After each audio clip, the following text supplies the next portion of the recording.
Hey guys, welcome to Man Chat. I'm one of your hosts, Ben. I host this podcast with two of my closest friends. Up first is 5'3 3/4, John. Listen, Ben's an idiot. In spite of that, you're still going to love the show. So go ahead and hit the like, share, and subscribe buttons. All right, that was a little rude. Danny, what you got to say? Hey, do me a favor. Don't refer to me as your friend. Hit the intro. Yo, what are you doing right now? The big V. Look, man. All right, man, let's just jump right into this shit. I made my wife wake up and drive me there anyway. You... Es a major. Pues con eso. Pues con español. ¿Qué pasó, papá? ¿Cómo estás? Any questions? Now, when you bought that sweater, right? You just go, fuck it.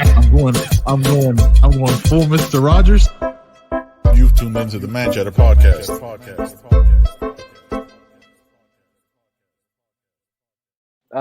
Were you always a Nets fan, even when they were in Newark? No. 2012, I came over. Okay. And you were a Knicks fan before that? Yeah. Did you just switch just because it was something fresh and exciting and, just not the Knicks? It's weird because I think Brooklyn is kind of like, you know how some people are about like their home countries? Like yeah. Ben reps Panama, even though he lived there for a couple of years, but like he's not there, but like just pride about being in Panama. It's really weird. People from Brooklyn have this weird pride about it. So I left, but once I found out that Brooklyn was getting a team, I was like, whenever they get a team, like I'm repping that. Because since the Dodgers, they didn't have one. Like they finally got something. So I was really excited. So, I feel that. 2012. Because I would, change. I'm not a huge baseball fan anymore. Growing up, I was a pretty big Astros fan. But I haven't really cared about them since like 2008, probably. But if Salt Lake City gets an MLB or NFL team, like I feel you. I know exactly what you're talking about. Yeah, like so, and I wasn't in Brooklyn when it happened. I mean, I drove up through a hurricane to make it to the first game, and then it got canceled. But whatever. And then I ended up staying for extra days to finally go to the first game. But yeah, like once I found out Brooklyn's getting a team, like they talked about it in 2003, JC's like, "Oh, I'm bringing a team," and I was like, "Yeah, maybe one day it'll happen." But once I found out what was happening, I was like, 2012, I'm switching. Cool. Yeah. That's awesome, man. So, Ben and John, sorry, not to exclude you, Daniel. You just said that you hadn't been many places besides Space Mountain. This is a fact, though. This is a fact. Hey, no, he went to Epcot, though. He went around the world in Epcot. Okay, yeah. That's right. I've eaten in more countries. Well-traveled. Fuckers. Well, yeah, I just wanted to ask you guys about your travels and stuff because I fashioned myself a travel junkie. I studied history in college. I'm a big Europhile, I guess. I've only traveled to the only other continent I've traveled to is Europe. But spent a lot of time over there backpacking, whatever. Been to 15 countries over there. You guys have any tell me about your travels, I guess. I know I'm asking you a question now, but I'm interested. No, that's fine. John, you go first. Yeah, I mean, I think the first place I traveled to was when I was younger, a teenager. I went over to Mexico when I lived in Houston for about 3 months. My stepfather at the time worked for Continental, and he ended up moving to Houston because that's one of their big hubs. And so we went to Mexico, and then as I got older, eventually I went to college, dropped out, joined the army. And I was stationed in Korea for like 4 years. Cool. And so from Korea, I visited I went all over Korea. Went to Japan, went to Thailand. Yeah. I met my wife because she was also stationed in Korea. We went to China together with my oldest son. And I mean, the army kind of sends you all over the place. So we've been all over the States. And even in the States, we would travel on the weekends. Or anytime there's a holiday, if you're in the military, you get a 4-day weekend. Cool. You get the holiday plus the day after or the Friday before. Yeah. And so we would take road trips where, somewhere where if we were living in Columbia, South Carolina, we'd go out somewhere into the Smokies in Tennessee and North Carolina, or we have family in Virginia Beach, or we just go explore. Cool. And then we had 2019, we had like a 3-week trip in Europe.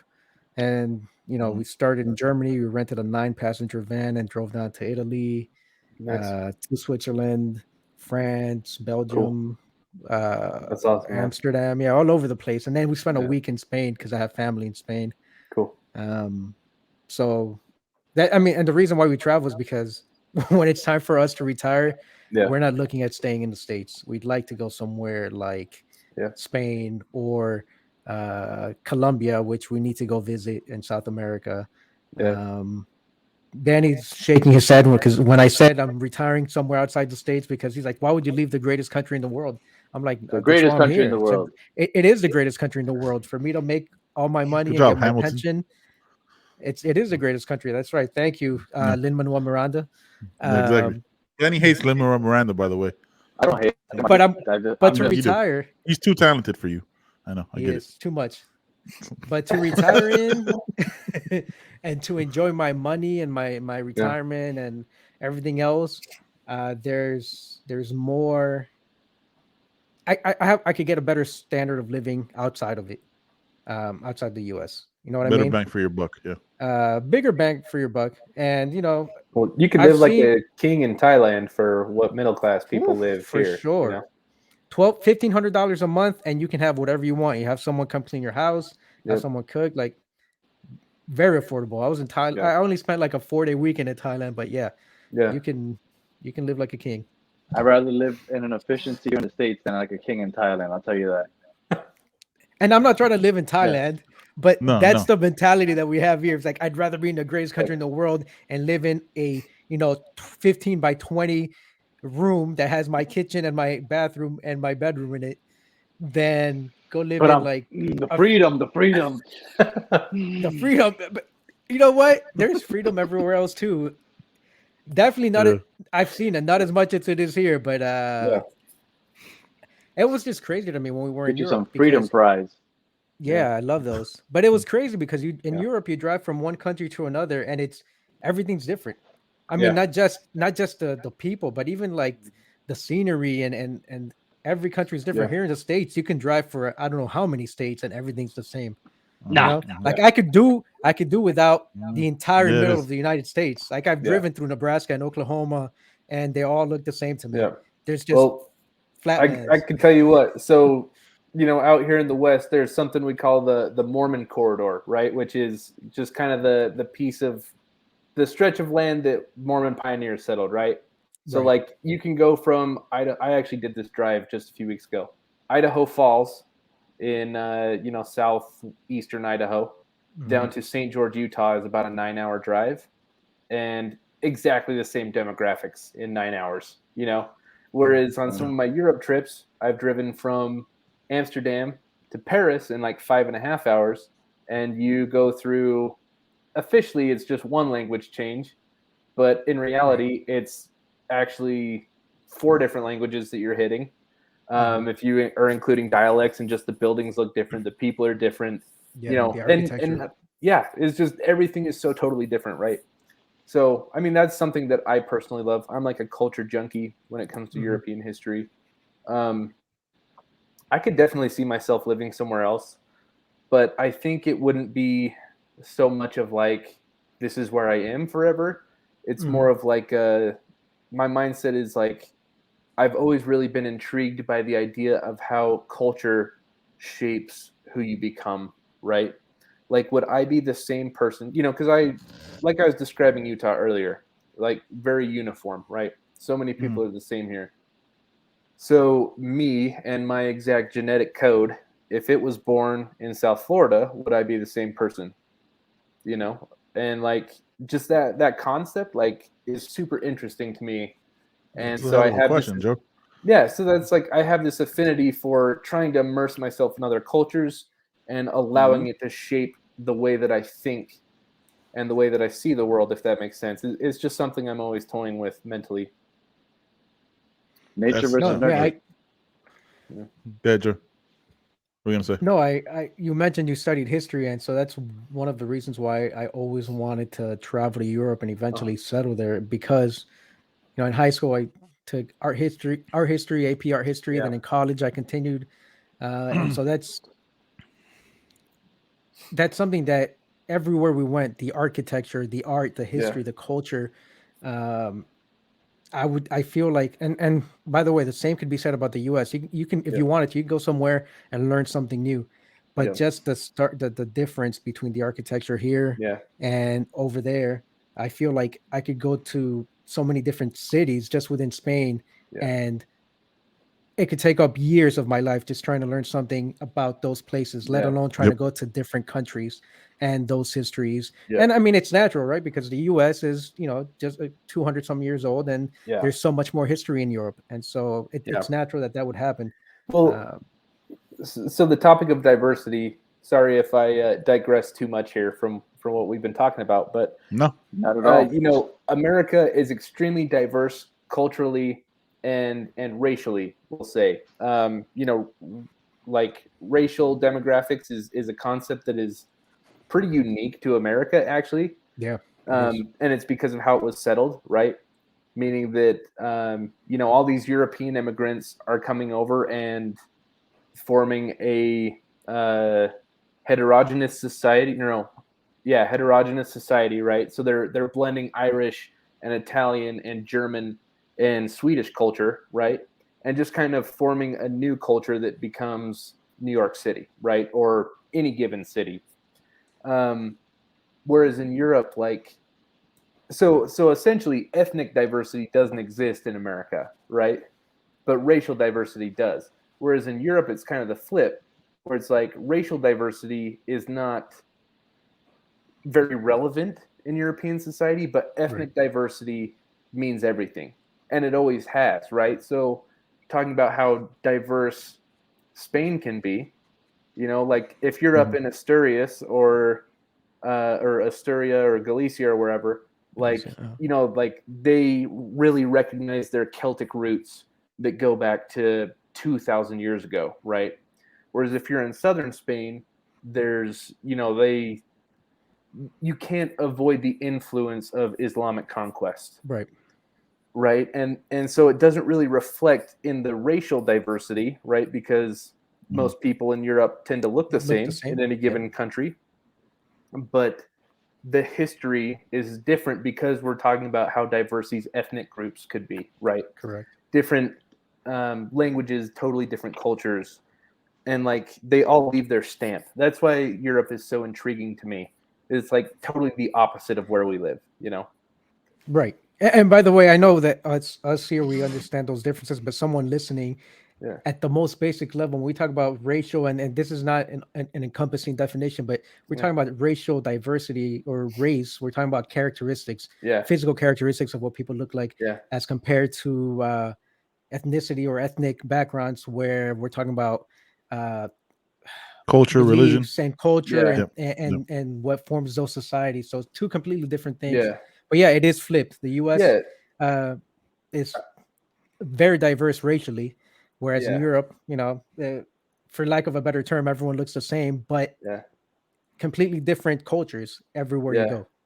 Yeah, I was reading. It's just kind of interesting, the ideas of these things, and not that I want to ever come across as like speaking from, where I'm like totally understanding of the experience of different racial groups or ethnic groups or whatever. But I was actually really surprised to find out that like the U.S. invented the idea of Hispanic. Like I had no idea. Like, I mean, for the census, right? Yeah, for the census, because of the way that the U.S. was settled, it's like, okay, we all have these people from the Viceroyalty of New Spain in the Western U.S. There's people from the Caribbean coming up, and it's like how do we make sense of this diversity that is so different from everywhere else in the world, right? So, yeah, it's great. It's crazy you say that, right? Like I'm bringing up Spain, like where we talk football, European football on the show, and there's this team that plays for La Liga, which is like the Spanish top league, and they have this place. I think it's Bilbao, right? Athletic Bilbao, where they do like blood work for each player on the team, and they have to like trace back their blood work for like being descendants of that town and and of that culture. And and you'll see them, and they're all diverse. They don't look the same or anything like that, right? Like they have but they have to be from that city. They have to like be of that culture, but the race of it doesn't matter. So you Like have to it be goes to from Bilbao to play for Bilbao? yeah. You have to be Interesting. from you have to Yeah. be from the Basque Yeah. Basque side of to play for that athletic for that soccer team. That's fascinating. I didn't know that. Yeah, it's But pretty insane, man. yeah. Your roots have to trace back to that, right? Like that, Okay. not Yeah, you, right? Like if you not you had specifically, but your 4 blood. generations They back, yeah. That's you have fascinating. to. Yeah, your blood has to trace back to So that that's another reason area. why I've always been super intrigued with Europe is just the way that like there's a few cultures in Europe. Basque is one of them, where so Europe, for the most part, what we understand of Europe when we think Europe is Indo-European culture, right? Indo-European languages, which are Germanic languages, Latin languages, Celtic languages, Greek languages. So pretty much 90% of Europe is of Indo-European descent, right? Mm-hmm. But there's a few little pocket cultures around Europe that weren't from Indo-European origins, and that's so fascinating to me. Like the three that stick out is there's Basque culture in Spain, which is actually they're from pre. Sorry, I'm getting into the weeds here a little bit. No, you're good, man. From This is pre-Indo-European migration, right? So essentially, it was like the descendants of cavemen. I mean, this isn't very succinct a history. Person would probably be pissed at me because it's not exact. But essentially, it was like that's a culture. Basque culture and society has been there like 3,000 or 4,000 years, and it's we don't really know much of anything about the people that were in Europe before Indo-European society got there. So yeah. it's really amazing that Basque culture is still there, and it's just fascinating to me that they've kept their language. I like that's what I love. That is so fascinating to me. I know that exists in other parts of the world, but for whatever reason, Europe is just really fascinating for me. A really interesting book about basically Europe and kind of it's called Sapiens by Yuval Noah Harari. He's Mhm. an Israeli historian, and he Okay. breaks down all the different cultures and like historically, right, like from the beginning to like now. And he talks about it like how you have these like cavemen and all these different like human like to say but in like a better word like humanoids, right, like these Yeah. different cultures and different societies and different civilizations, and they break it all down, and it's mostly Europe based, right, like Africa Yeah. and you get into the Europeans and like the different stuff. It is crazy, right, like when you realize and recognize the history of Europe as infantile as like the history of America is, in Yeah. that sense, like of what we know of America. So yeah, that all that stuff is really interesting and entertaining, Yeah. man. And it's just it's a good conversation to have too, because Yeah. it's like you'll like when we went to Spain, like we did an 18-day honeymoon through Spain and Portugal, basically. Right, Barcelona, we did a bunch of cities in Spain, and you go to like these little day trips, and you'll see a church, right, that has like 8 different religions of influence, Yeah. and like where depending on who took over that town for those hundreds of years, like you'll see how they built up on that same thing. Yeah. So you'll see Muslim influence, you'll see Christian influence, you'll see Yeah. Catholic and like all these things, and it's right there, like you literally see history right in front of you. I Yeah. was like, holy like that's insane. Yeah. Like you can see it right in front, like here you don't see it, here you just see a church, Yeah. you see a church, Yeah. you don't see like a 600-year-old church Yeah. and the history with Well, it. So so I my favorite thing to study in history is the Roman Empire. And so a lot of my travels in Europe have been specifically to see like off the beaten path. I actually haven't been to Italy, believe it or not. Um, I've been waiting until I have enough money that I can do Italy like the way that Right. I need to do it. Right, it's Mhm. going to be like my magnum opus for my whole life. Is like my trip to Italy, where I can see all these Roman sites in person. Um, but I've managed to see all the Roman sites. Well, wherever I go. Right, there's a lot in the UK. I've seen some in France. But so I was in Germany in 2019, a border town called Trier, which in the ancient world became pretty influential. It was one of when Rome for a little bit did a government called the Tetrarchy, and where they divided the administrative zones. So there was 4 capitals of the Roman Empire for a little bit, right? And Trier was one of them. And there's perhaps the best Roman ruins north of Italy in the whole world are in Trier. So I go there, and I was standing on top of a 4-story stone gate that was like 2,000 years old. And it just like totally blew my mind. You know, like you guys have like St. Augustine out there on the East Coast, you know, that you can go and like, hey, this is 500 years old, whatever. Right. Dude, in Utah, like the first Europeans got here, or, you know, the first Mormon pioneers got here were 1847. You know what I mean? Like that is the start of our history out here, at least recorded history. You know, because there were definitely Native American tribes out here before then, but you know, there's not really much that you can read about. There's not much that you can like, you know what I'm saying, experience today earlier than 1847. So like, it's just astonishing, you know, to be like, I'm standing on top of a building that's 100 feet tall and it was built 2,000 years ago.